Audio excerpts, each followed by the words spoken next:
Hoje eu quero alinhar, como eu falei com vocês, sempre uma semana a gente pega pesado na renúncia, e outra semana a gente pega mais para um discipulado. E hoje eu quero alinhar um assunto com vocês aqui. Só pegar aqui.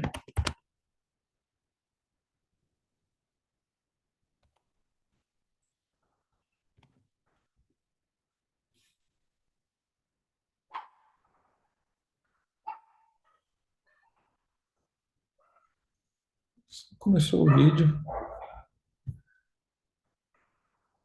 eu já.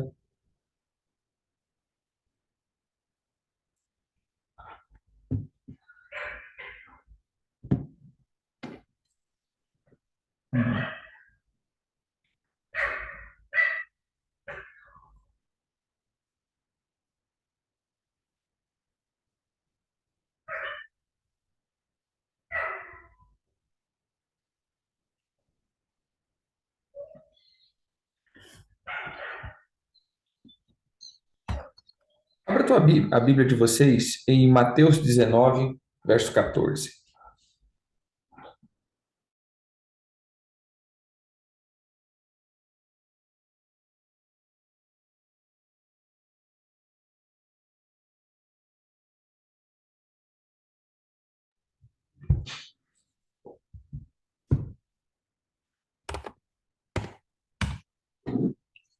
Mateus 19, 14, o Senhor ele usa um termo.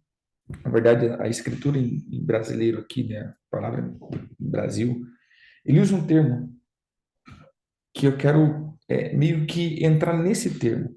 E diz assim, em Mateus 19, 13, 14 e 15. Trouxeram então algumas crianças para que ele impusesse as mãos e orasse, mas os discípulos os repreendiam.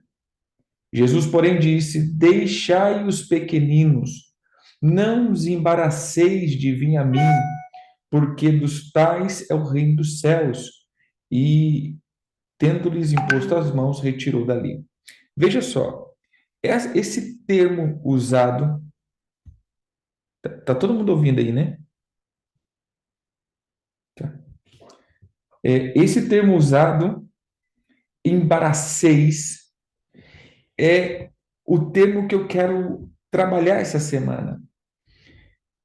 Essa palavra, ela tem um sentido de devastar ou cortar como uma árvore, reprimir, restringir, punir, castigar.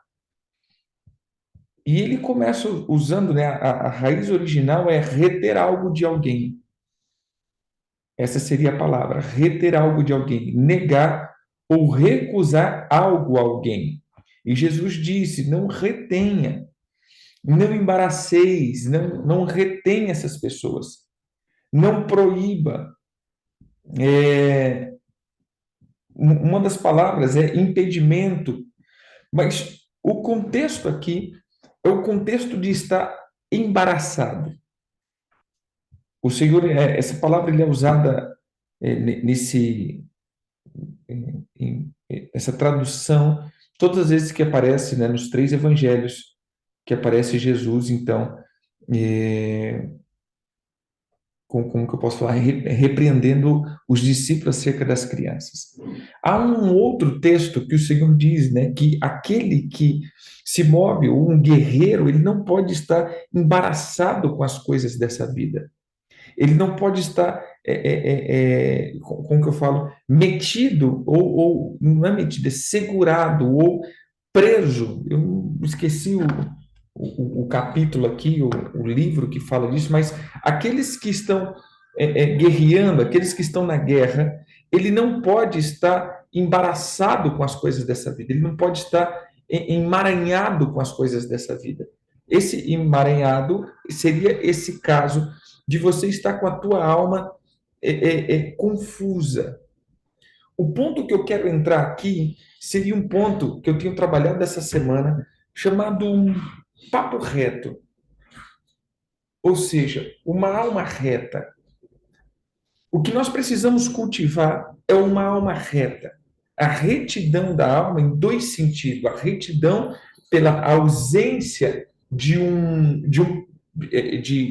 pecado, alguma coisa assim, e retidão por simplesmente possuir uma alma que ela está reta, ou seja, ela não está emaranhada, ela não está embaraçada, ela está reta.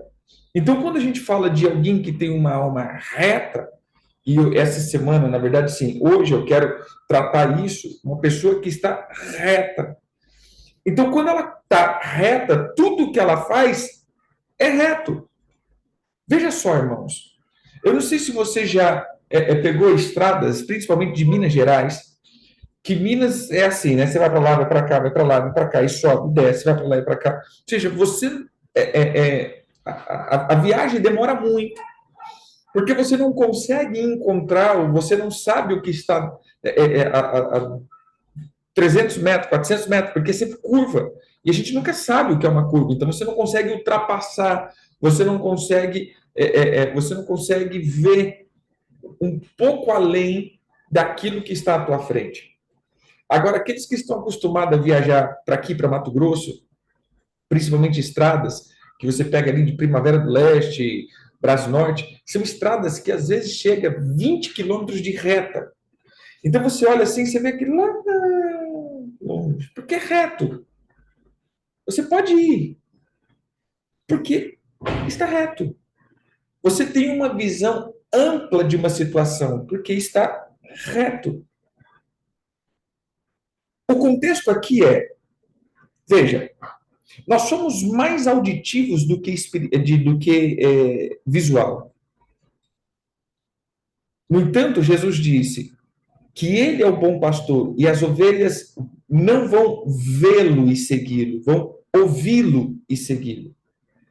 Então, nós vamos ouvir e seguir. Então, nós sempre seguimos uma voz. Nós sempre estamos seguindo um som. Nós sempre estamos ouvindo e seguindo. E essa é a dinâmica. Eu ouço e sigo. Eu ouço e sigo. Mas o ponto eu até comentei esses dias, eu creio que foi aqui, acerca dos sons que é liberado todo ano. O carnaval, ele é uma festa que é exatamente que ele começa, né, a sua data é no 12º mês do calendário espiritual. É como que se fosse o mês do governo. 12 fala de governo. Esse é o mês de governo. Esse é o mês de estabelecer governo. Esse é o mês onde o governo tem que estar alinhado. Em que sentido? A minha alma tem que estar governada. Eu tenho que terminar debaixo de um governo para iniciar um novo ano debaixo de um governo. E sempre eu vou estar debaixo de um governo. O problema é que governo que eu estou. Então, essa festa é como que se fosse o como que eu posso dizer aqui? É como se fosse o estabelecer desse governo. Então, eles sempre lançam uma canção, e essa canção é a canção chiclete, que vai repercutir, ou seja, é como que ele desse uma direção profética daquilo que seria. Então, a gente viu vários anos, né? De um carnaval, eu não sei se alguém aqui estava lá, se lembra, brincadeira, né? Um carnaval que a música era muriçoca, e aí teve aquele casos terríveis de chikungunya, foi quando teve muita microcefalia por causa da zika, chikungunya, dengue, e por causa disso daqui, exatamente, ativadora.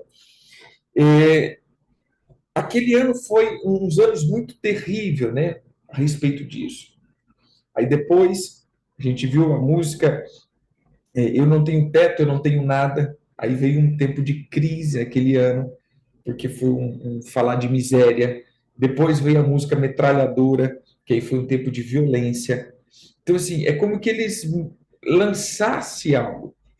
E esse ano, eu não estava lá, né, não fiz o Bloco de Jesus lá, mas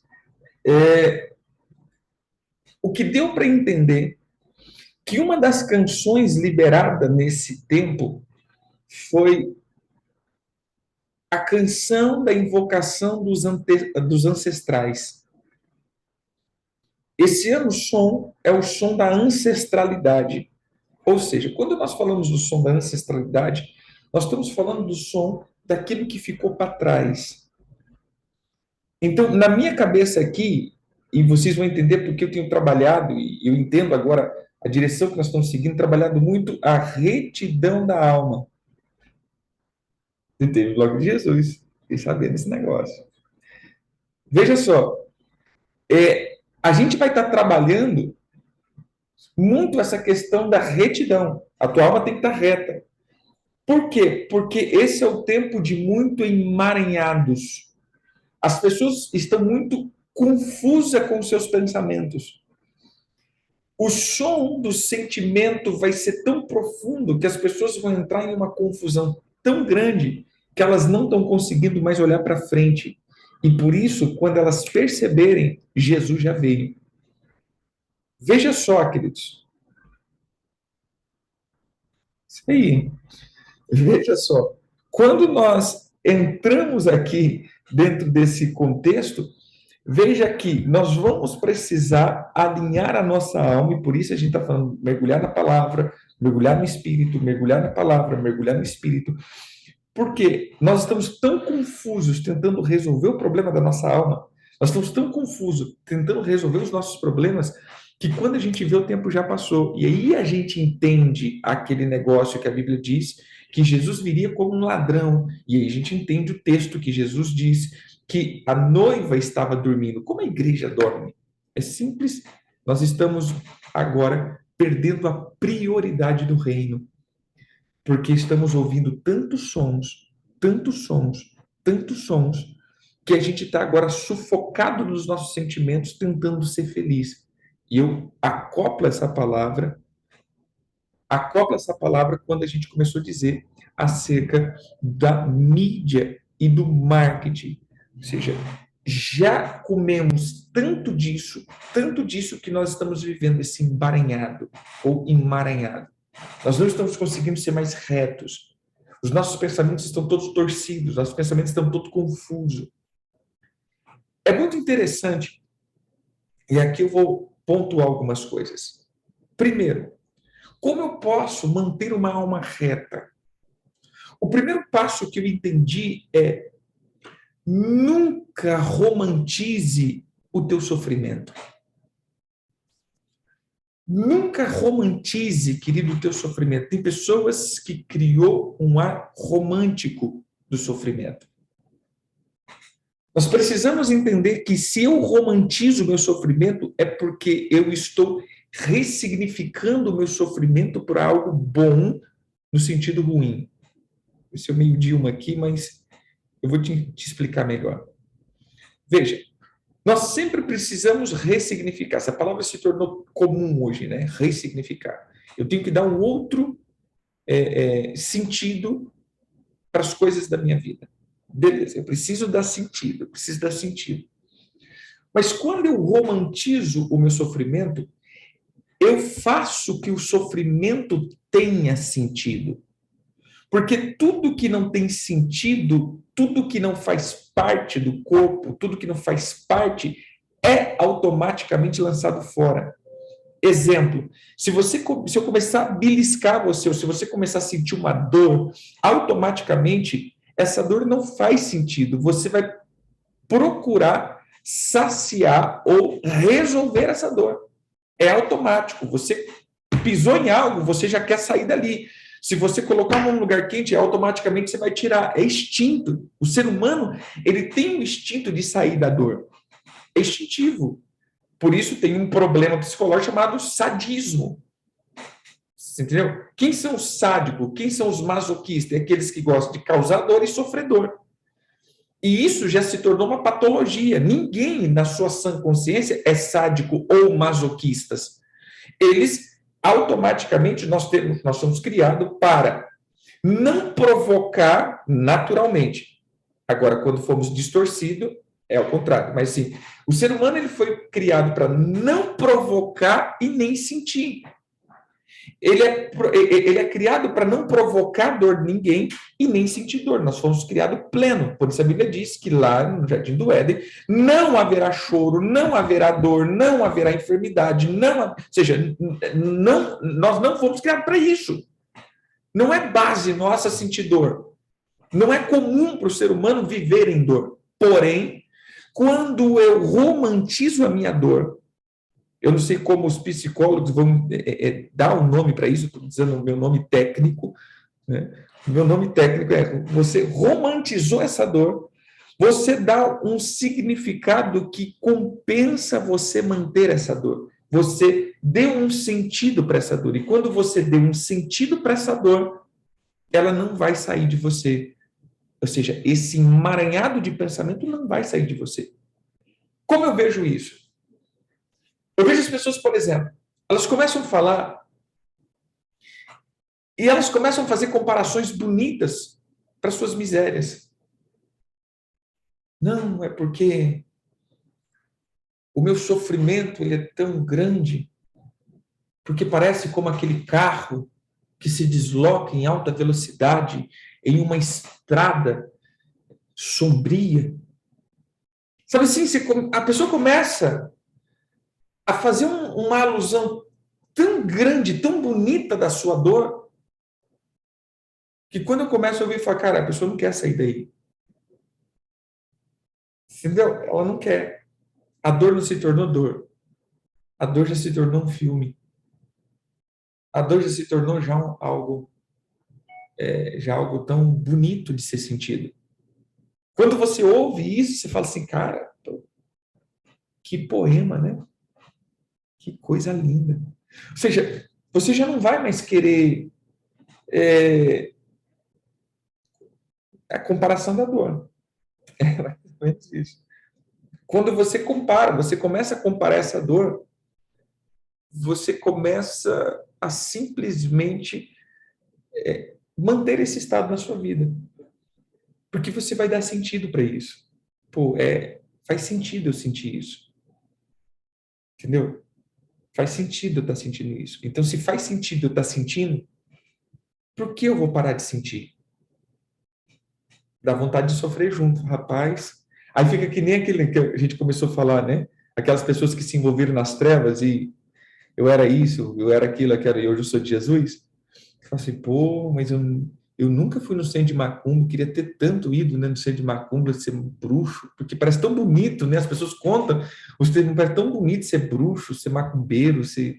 Eu falo, cara, eu queria tanto, né? E eu não fui. Aí eu falo, não, eu nunca fui, eu sempre fui crente. Minha vida sempre foi sem graça. Era mais ou menos assim. Minha vida sempre foi, eu sempre fui crente. Né? Porque é tão bonito esses negócios que faz as pessoas ter vontade, né? De fazer esse negócio. Mas, veja só, nós precisamos ser reto. Só para você ter uma ideia, como eu vejo que isso acontece? Às vezes a pessoa vem conversar, e isso eu volto, isso eu não aprendi lendo, eu aprendi no dia a dia. Então, tudo que eu conto é o que eu aprendo no dia a dia, lidando com pessoas. Às vezes a pessoa fala assim, apóstolo, quer conversar. Aí ela começa a falar. Mas você olha para aquela fala é uma fala muito pensada, muito articulada.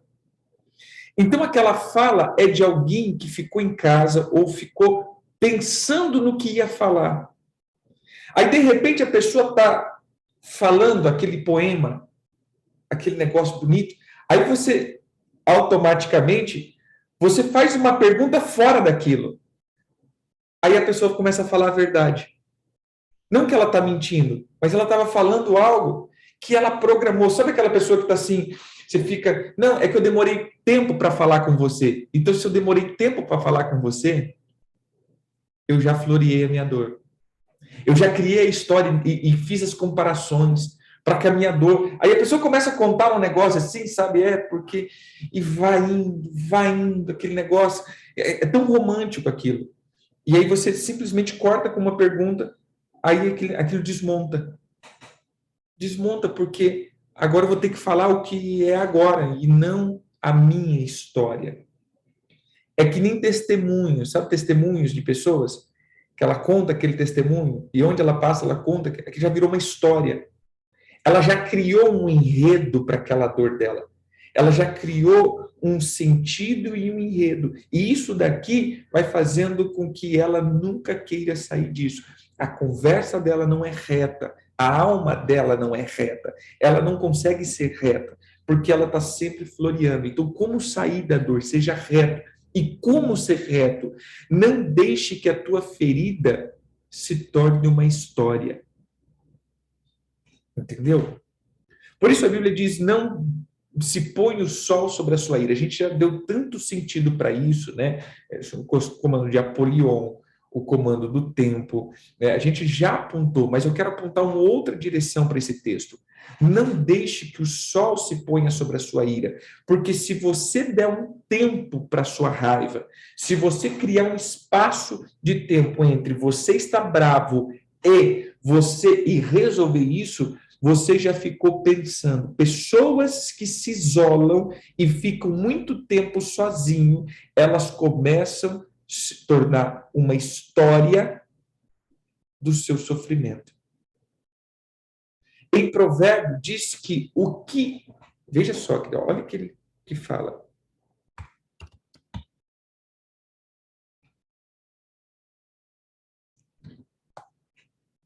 Deixa eu pegar aqui.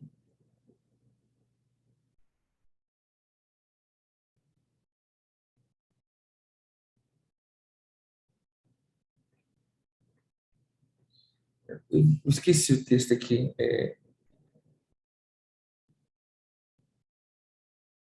Isso.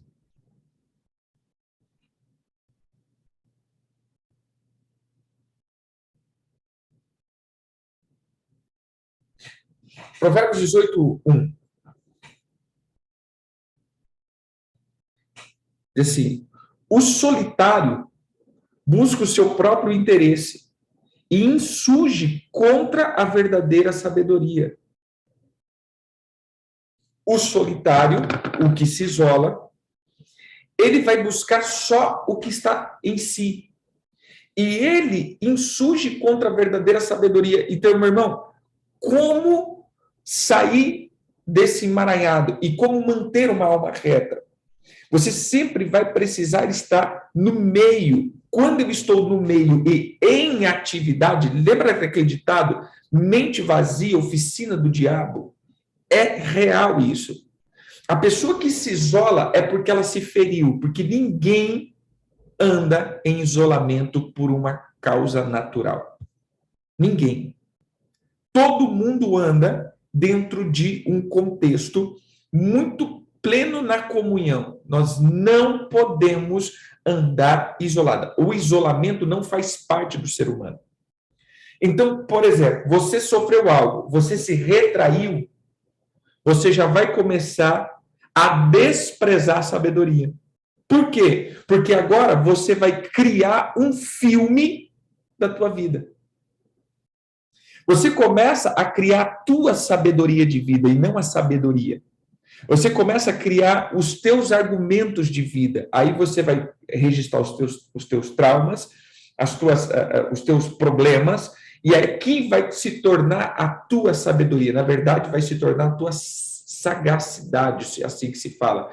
Você vai começar a se tornar sagaz, você vai começar a se tornar uma pessoa ruim, porque você vai adquirir a tua sabedoria, porque você está se isolando. Então, o isolamento, qual é o problema? Que eu tenho aconselhado pessoas, irmãos, nunca fique isolado. Ah, não, eu estou meio afastado. Não fique, porque senão você vai ficar pensando e você vai romantizar a tua história. Aí você cria e pensa, aí você conversa com você. Sabe quando você está... a gente já falou isso. Você está com raiva, aí você começa a pensar o que você, o que você ouviu e como você vai responder. Você vai criando uma história. Você vai criando uma história. De repente a pessoa falou assim, ah, você não sei o quê. Aí você fica quieto. Mas aqui você começa a criar uma história. Não, por quê? Porque assim, porque... Isso. Aí, automaticamente, você começa a fluir no som do passado. É porque toda a minha vida as pessoas não fazem, porque eu sempre. Aí você começa a ouvir o som do passado. E essa é a dinâmica de hoje. Parar de ouvir o som do passado. Porque o Senhor nunca vai estar lá atrás. O Senhor sempre estará à minha frente. Porque a voz profética é uma voz que sempre está na frente para cá. A voz profética, vamos lá, eu com meus desenhos aqui.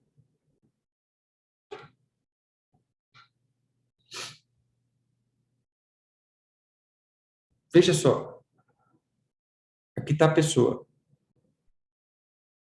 Para aqueles que estão chegando agora, sabe que desenho é o meu outro dom. Aqui está a pessoa. A voz profética é uma voz que ecoa daqui. Lembra que uma voz, ele te faz uma onda. Então ele vai fazendo a onda, ele vem para cá. Ou seja, é uma voz que te alinha para o futuro. Porque eu sempre vou seguir essa onda. Agora, a voz da ferida é a voz que sempre ecoa do passado. Ela vem para cá. Então, quando você está com a voz da ferida, do ressentimento, ela sempre vai fazer você olhar para cá. Então, irmãos, veja só. Entenda isso daqui.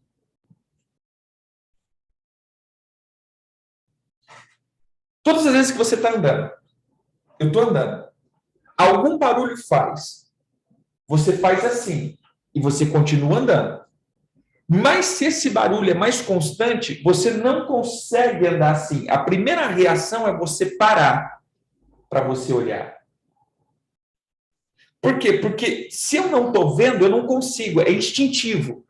Eu estou andando, de repente alguém me chama, eu paro e olho. Por quê? Porque eu não consigo me mover sem andar. É perigoso você andar sem ver para onde você está indo. Então você para e você olha. Então todas as pessoas que estão paralisadas é porque elas estão ouvindo a voz do passado. É nítido.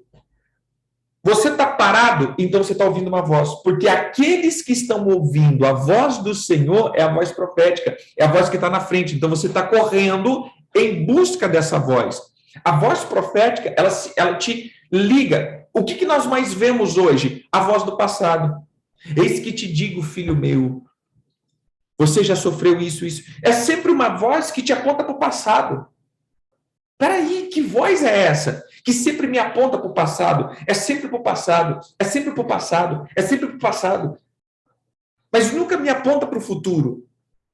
Nós vamos precisar mudar algumas coisas.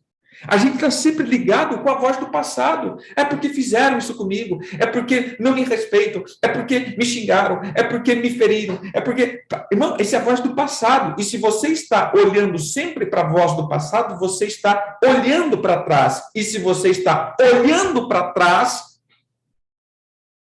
Espera aí. Você está parado. Porque não tem como você caminhar parado. Às vezes eu começo a falar isso com as pessoas, pensam, porque apóstolo, porque é sempre assim, aconteceu isso, aconteceu aquilo, aconteceu, aconteceu, beleza. Aí eu falo assim, tá, peraí, mas o que nós vamos fazer para não acontecer mais? Não sei. Então, peraí, irmão. Então isso sempre vai acontecer. Você entendeu? Porque você não sabe como parar esse acontecimento. Porque você já romantizou o que já aconteceu. Aconteceu, você se isolou, e ao fato de você se isolar, você começou a criar a história. E aí a tua conversa já não é mais reta. Você já sabe o que você vai falar. Exemplo. Se eu pegar para fazer um estudo, os irmãos sabem, se eu pego para fazer um texto, uma aula, tá lá. Eu dei essa aula ontem. Eu vou falar hoje, eu já vou falar coisa diferente. Se eu falar amanhã, já vou falar algo diferente. Por quê? Porque eu não paro para ficar pensando. Eu vou trazer aquilo que eu preciso trazer. É o princípio. Então eu vou falar de formas diferentes. Aquela pessoa que conta a história igualzinho, sempre, é porque essa história já é uma história encenada. Não é que não é verdadeira. Ela é verdadeira, você sofreu. Mas todo o enredo dessa história, você já discutiu ela, você já criou um cenário para essa história. Você já criou, essa seria a palavra, você já criou um cenário para a ferida. Você entendeu? Você já criou. É baseado em fatos reais. Exatamente isso. O fato aconteceu. Mas nós criamos um enredo nessa história. E aí você sempre vai contar essa história do mesmo jeito. Então, se você está contando essa história do mesmo jeito, é porque ela não é natural, ela não é, como que eu falo? Não é orgânico, gente. Quando a pessoa faz uma questão assim rápida, fugiu a palavra aqui. É como se fosse espontânea, obrigado. Ela não é espontânea. Essa coisa não é espontânea, é assim, eu me feri, beleza, me feri. Mas eu deixei para trás. E por isso o Senhor disse que as coisas que deixou para trás, ele joga no lago de esquecimento. Isso não pode ressoar mais. Veja só, queridos. Existe um lugar que é o lugar das águas. E esse lugar das águas, já falei com vocês, é o lugar onde nós não ouvimos. Porque eu estou na água. Quem está na água não ouve o som de cima. Entendeu? Não ouço o som de cima. Eu estou mergulhado na água, eu não estou no som de cima. Então, volta aqui de novo. Veja só. Meu desenho super, ultra, mega power. Deixa eu desfazer aqui essa obra de arte. Agora imagine aqui. Imagine que aqui tem um rio. E a pessoa está aqui, nesse rio.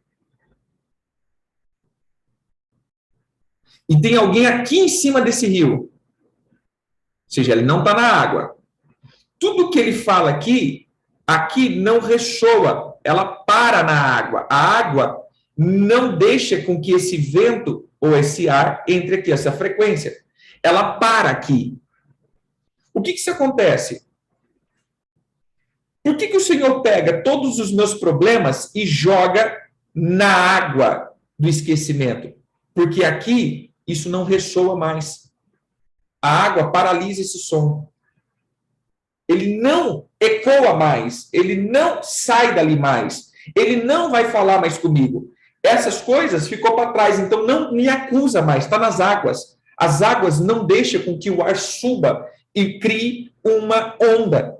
E nem aquilo que está ali vai para ali. Então, acabou. Aquilo não vai falar mais ao meu respeito. Então, preste atenção, queridos. Todas as minhas feridas que não são espontâneas, eu estou aqui, estou caminhando. Apóstolo, mas o que aconteceu? Então, aconteceu isso. Ou seja, eu lembro, eu vou te contar a história. Mas se outra pessoa falar assim, apóstolo, o que aconteceu? Aí eu vou contar, não vou contar outra história. Mas os detalhes, as coisas não vão ser a mesma coisa, porque eu estou tirando espontaneamente aqui. A história vai ser a mesma, mas vai ter detalhes diferentes. Agora, aquela pessoa que conta sincronizado sempre, é porque ele ensaiou aquilo. E se eu ensaiei aquele argumento, eu já ressignifiquei para aquela ferida fazer sentido na minha vida. E se ela fez sentido na minha vida, não tem por que eu tirar ela. Faz sentido. Eu senti isso. Então, a primeira coisa, e a única coisa que eu quero tratar hoje aqui, é papo reto. Não para de ensaiar a conversa. Papo reto. Que a tua conversa seja reta, sem roda, sem ficar floreando. Reto. Por quê? Porque se você está reto, é porque você está ouvindo o som que vem lá da frente e não o som que vem lá de trás. Esse ano, as pessoas viverão, muitas, o som dos ancestrais, dos que estão lá atrás. Por que eu tenho que honrar? Porque, veja só, quando o Senhor fala honra, Observe o desenho de novo. Aqui está você, fitness, magrinho, beleza? Na tua frente está a tua descendência. Ou seja, aqui é para quem você está lançando. E atrás, os teus ancestrais.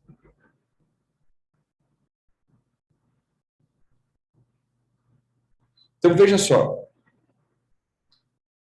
Para o meu passado, eu devo honra. Honra pai e mãe.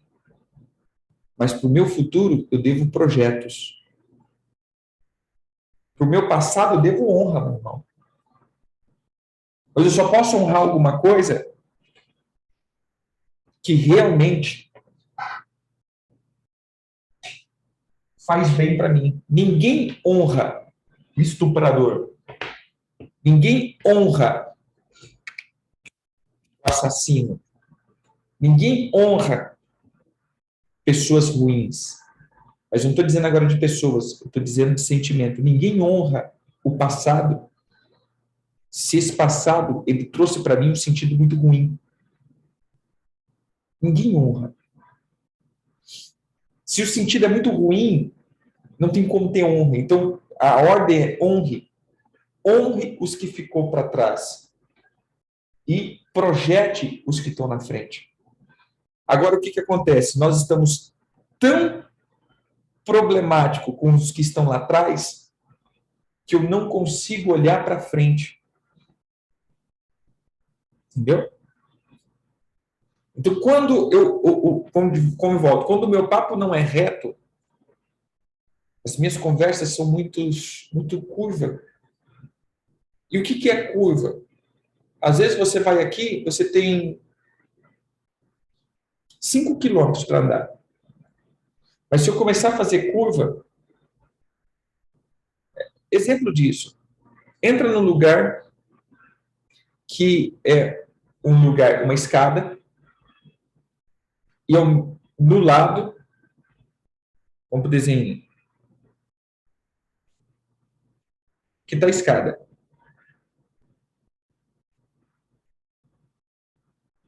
Do lado tem um lugar de acessibilidade. Faz assim.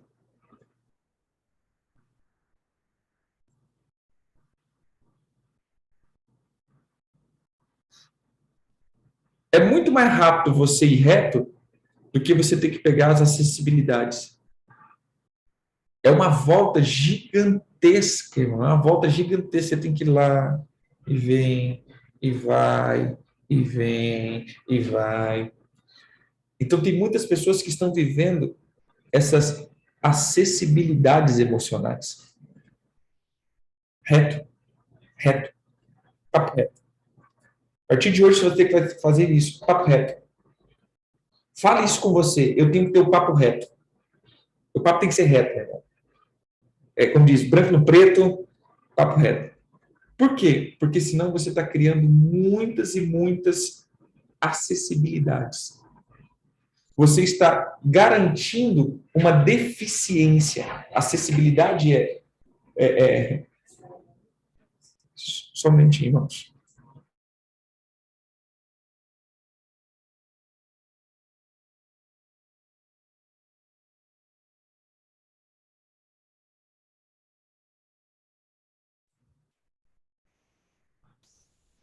Então veja só,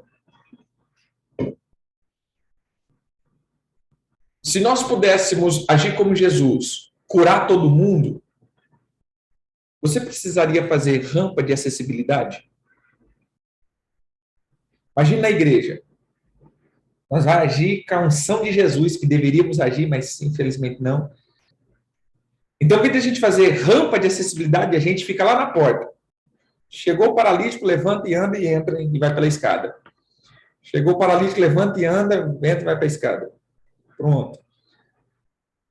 Chegou o cego, levante e anda. Não, cego não levante e anda. Cego veja, e aí não precisa mais daquelas bolinhas. Ou seja, você não vai precisar criar acessos de acessibilidade. O problema é que nós estamos criando acessos de acessibilidade na nossa alma. Ou seja, minha alma ficou deficiente, então eu vou criar um sistema para que a minha alma possa caminhar deficiente. E eu não vou curá-la, eu não vou restaurá-la. Eu vou criar uma acessibilidade para ela. E o caminho começa a ficar muito mais longo. E daqui a um pouco, esse caminho vai ficar tão longo que você vai ficar cansado. Então, para uma pessoa comum, é fácil subir 5 degraus. Agora, para um cadeirante, eu tenho que ir lá, voltar. Isso cansa. Então, às vezes, eu não vou querer fazer certas coisas porque cansa. Então, às vezes, eu não vou querer sair porque cansa. Por quê? Porque eu estou com uma deficiência.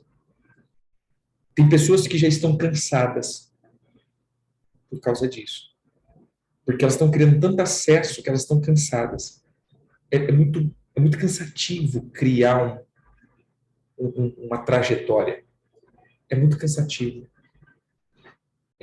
O esforço para, irmãos, o esforço para quem está ferido é muito maior. A mesma trajetória que nós fazemos para uma pessoa que está sarada volta aqui, subir 5 degraus. Agora, a pessoa que está com deficiência motora de locomoção, ela tem que ir e voltar, ir e voltar. Então, é muito mais cansativo. Deixa eu te dizer, querida, a tua vida vai sempre se tornando muito mais cansativa se você não for reto. Então, não crie histórias. Não crie histórias para tua dor. Você entendeu? Não crie, não romantize ela. Não faça ela bonita. Não fique pensando, não fique sozinho pensando. Não fique sozinho pensando na sua dor. Não fique sozinho pensando nas coisas e criando uma coisa bonita. Não faça isso, porque se você fizer, você vai criar acessibilidades.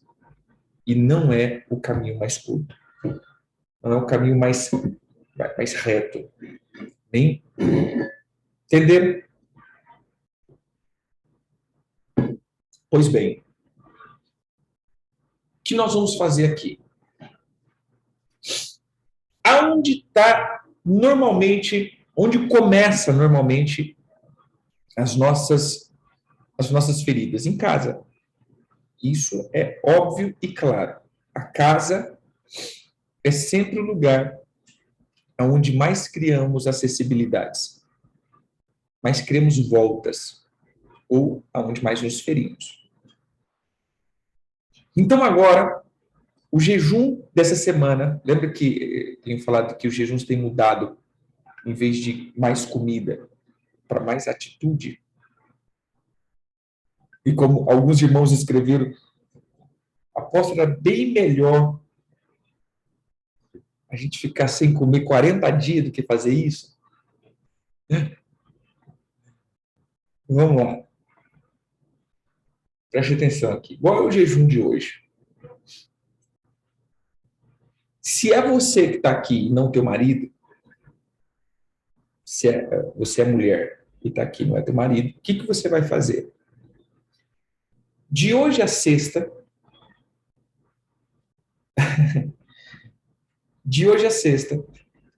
você vai tirar um tempo para orar pelo teu marido. Então, teu marido vai sair, chama ele, fala, vem cá, deixa eu orar por você.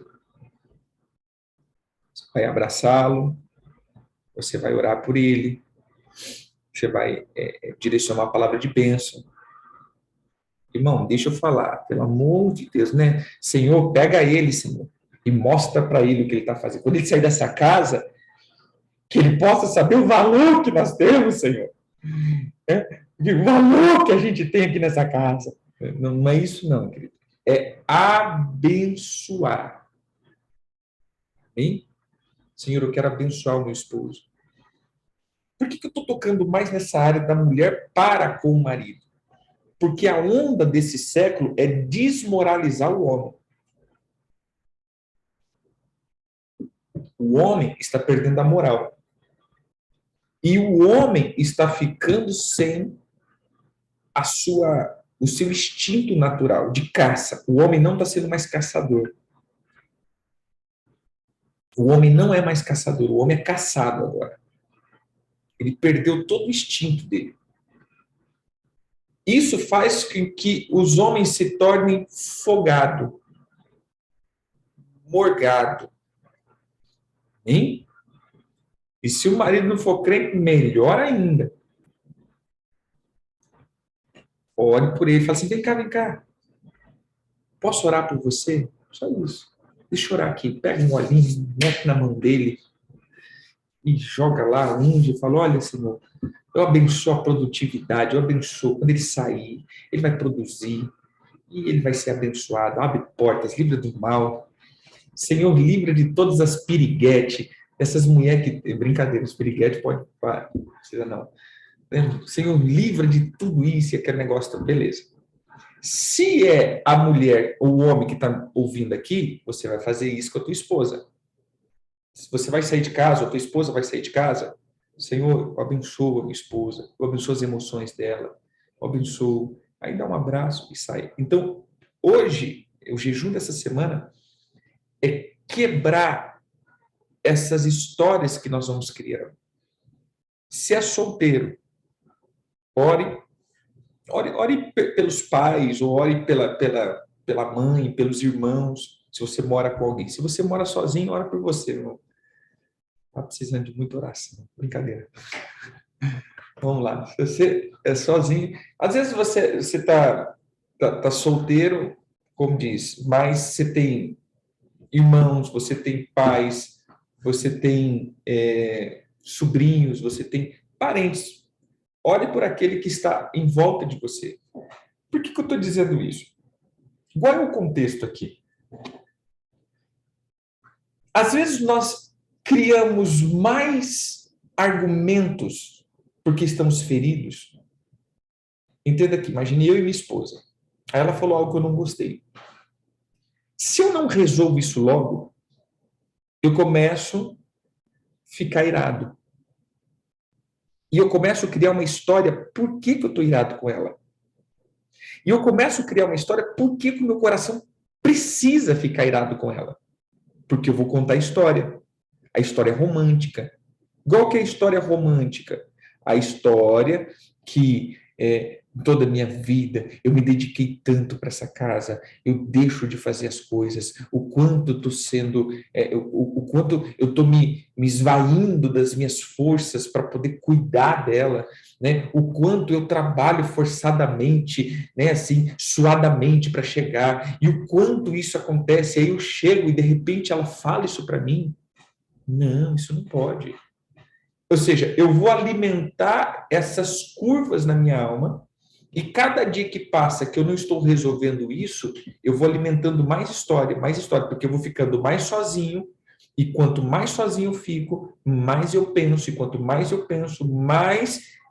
Olha só, queridos, quanto mais eu penso, mais eu enfeito o cenário.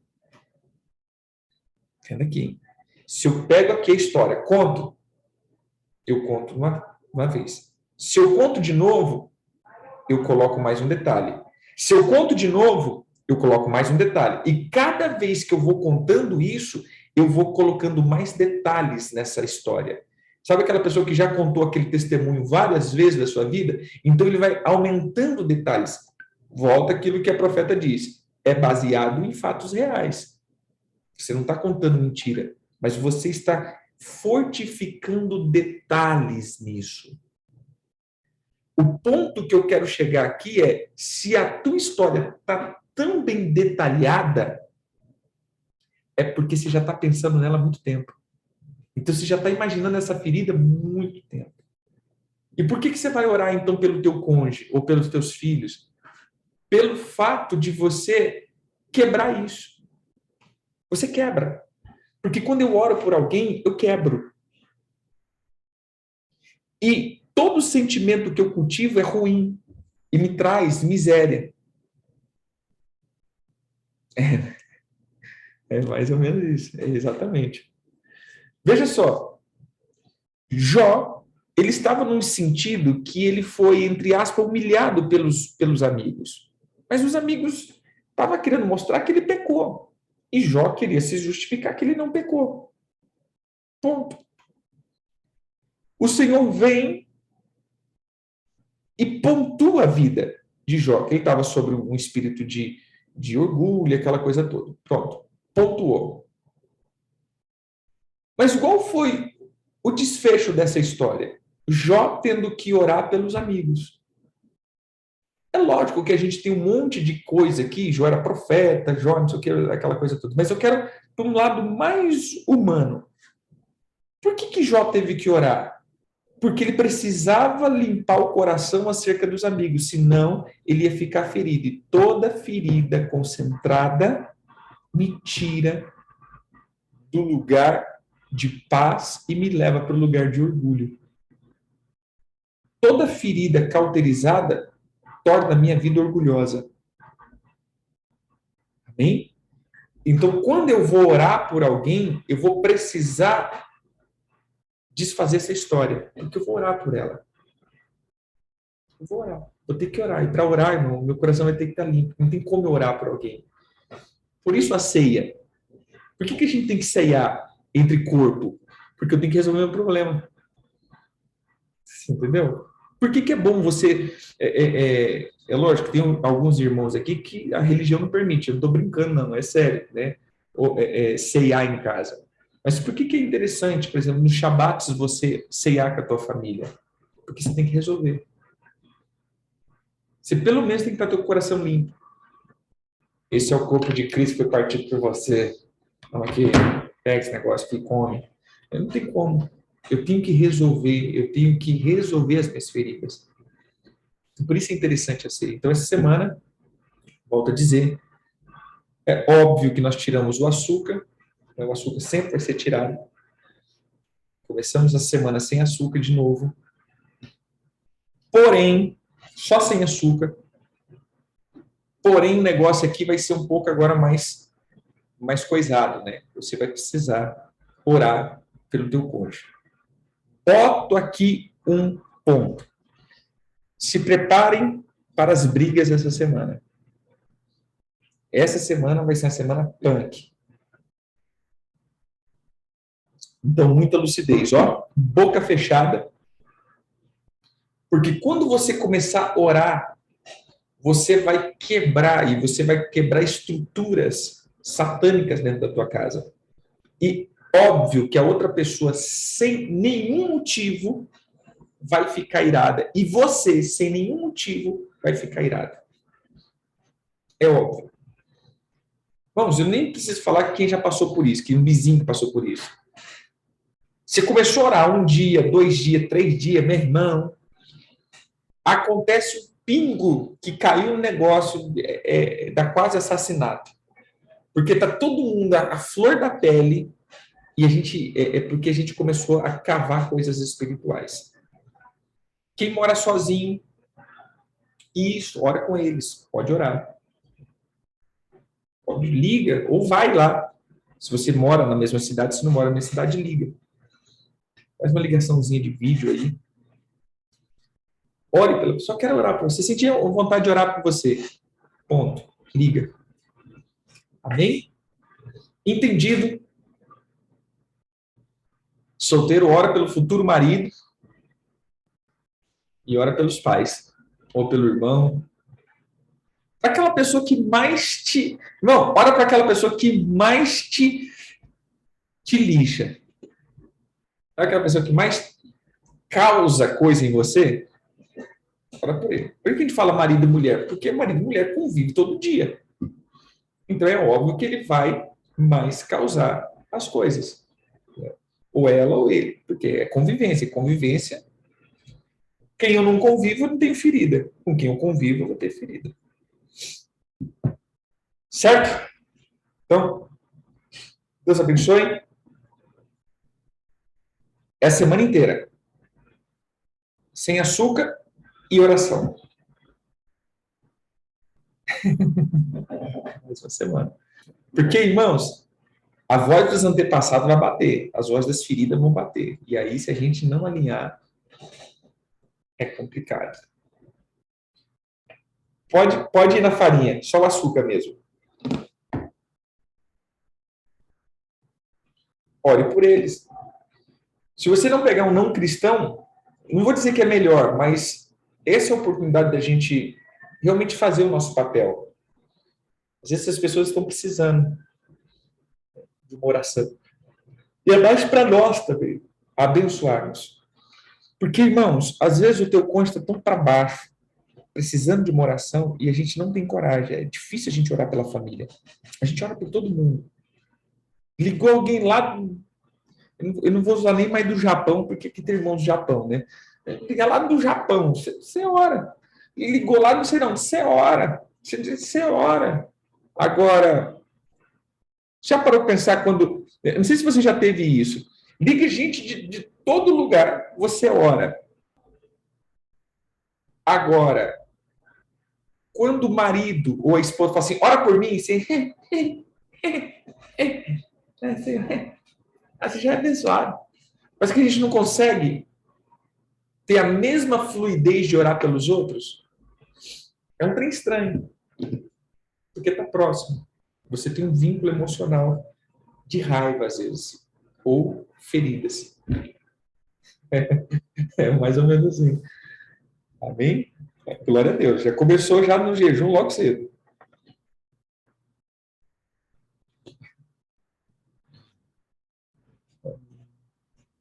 Deus abençoe, queridos. Então, firme na rocha aí. Shalom a todos.